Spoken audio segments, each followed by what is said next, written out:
Hey, Blue Table fans, Sean here, and today we're going to take a look at Vallejo brand paints. Now, Blue Table Painting uses a suite of about 50 different colors, and the main reason we've stuck with Vallejo is consistency. Clients come back sometimes a year, the record is 10 years later to get a duplication. And the list has changed over the years. The original list had about 40 paints on it, and now it's about 50, and then I have an alternate list of about 10 more. They run $3 to $4 per bottle. They last a long time. They're good pigmentation. Something great about them is that you find this brand of paint in almost any game shop that you go to. So there's that. In terms of running a professional studio, that's a huge advantage to this brand. There are other brands that I've heard are really good, and I think Privateer Press, P3 also is supposed to be really nice. And I think Army Painter is supposedly a good brand as well. So anyway, guys, I just wanted to sort of give you some tips. If you look in the liner notes, you'll be able to find the list of paints. And I'm just going to go ahead and grab some at random and talk about them. But first, the great thing about Vallejo is that they come in droppers. So basically you just open the dropper and you put it on your palette, and you end up wasting very little paint that way, and you get a lot of control. Now, as you can see on this one, there is some, oh wow, it's kind of boiling out the top there, isn't it? I think that's like a bubble. Anyway, there's like this crustification that happens. When that happens, just take like a paper towel and sort of twist that off.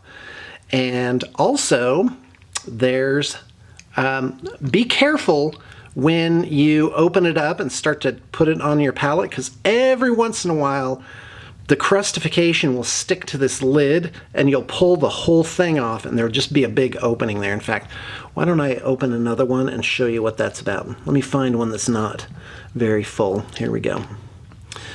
And if you have a clog, what you can do if you want, this is like the harder way to do it. You can gently remove this top like that with a pair of needle nose pliers. You could do it with your hand too.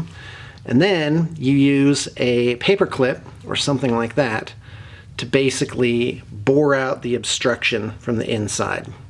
Now, the quicker way, which I always use, is to simply take the paper clip, which you keep handy. You can basically just keep it sort of hanging over the edge of something. Yeah, you can create like a real handle with a paper clip, and then of course, and then just bore it out from the top like that. Now, it is possible to, well, and of course then it will have paint on it, which isn't great, so you can actually just hang it in your water dish and let it sort of soak off that way. So first off, you'll want to shake the bottle before you use it. You want to shake it at least 50 times, maybe 100 times, and that goes pretty quick. It's like 1, 2, 3, 4, 5, 6, 7, 8, 9, 10, 11, 12, 13, 14, 15, 16, 17, 18, 19, 20.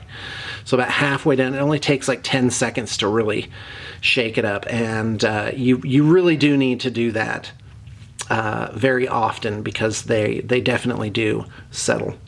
So all right, I have just about another minute. Let's just grab some paints at random. So this is gunmetal gray. There's about, on the list, there's about 8 or 10 metallic colors, and I also have them in threes. So for example, there's silver, oily steel, and then gunmetal gray, which is the darkest of the three. So there's trefoils. So like there's polished gold, I can't remember the other one, and then there's like a darker color of gold. And light gray is definitely a staple. Good old black. Now you notice some of these have gray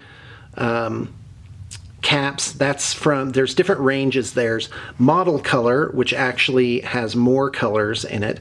Then there's game color, and I think game color was really their answer to Games Workshop paints. They basically made equivalent paints to Games Workshop.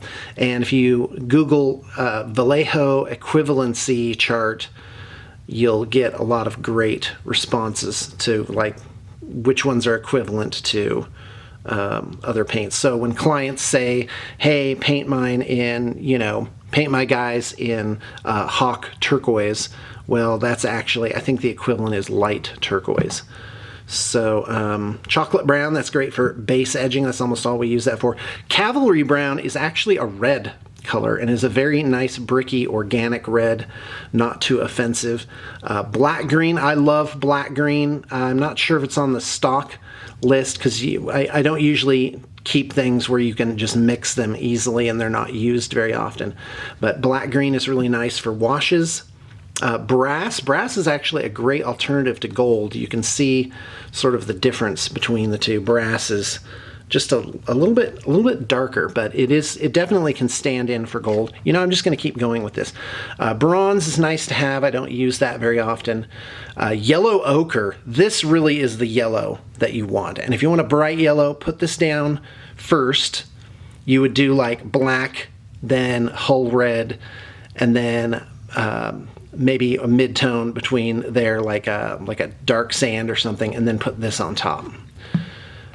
Let's see here.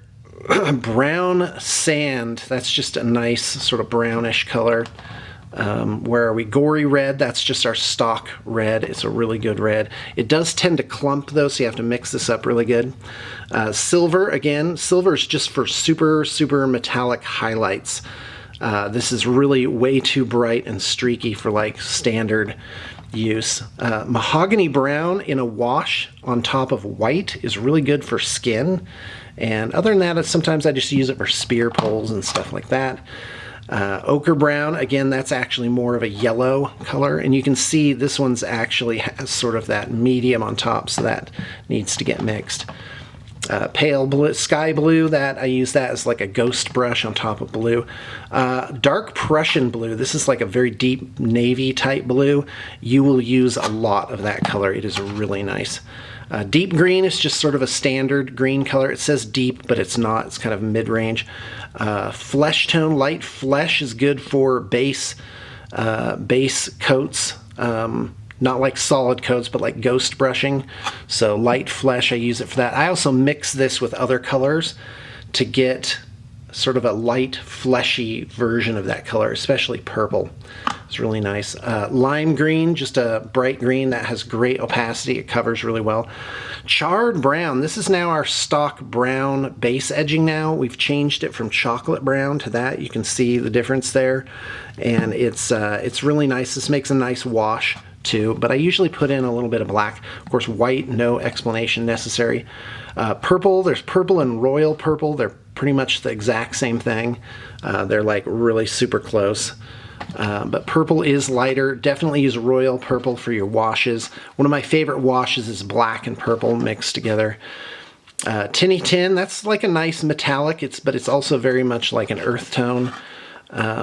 Somber gray is like a blue gray, and I love it. I use this for like stones and stuff like that, because you don't want things to be like, if it's gray, then do you really want it to be gray? Here we have hull red. I love this color. You will use a ton of it. It's like a burnt umber. It's a very dark bricky red, and this is a great base coat to dry brush super heavily right on top of black.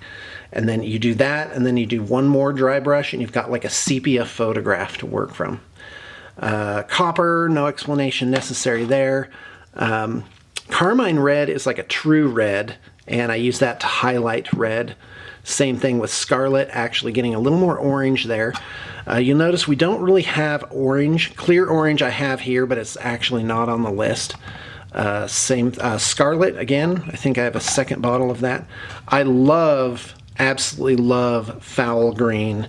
It's just this great oceanic color. It also highlights green really well, but this is a weird color. It is not organic. It's very fluorescent almost, so not for everybody. Mahogany sand, that is not a standard color.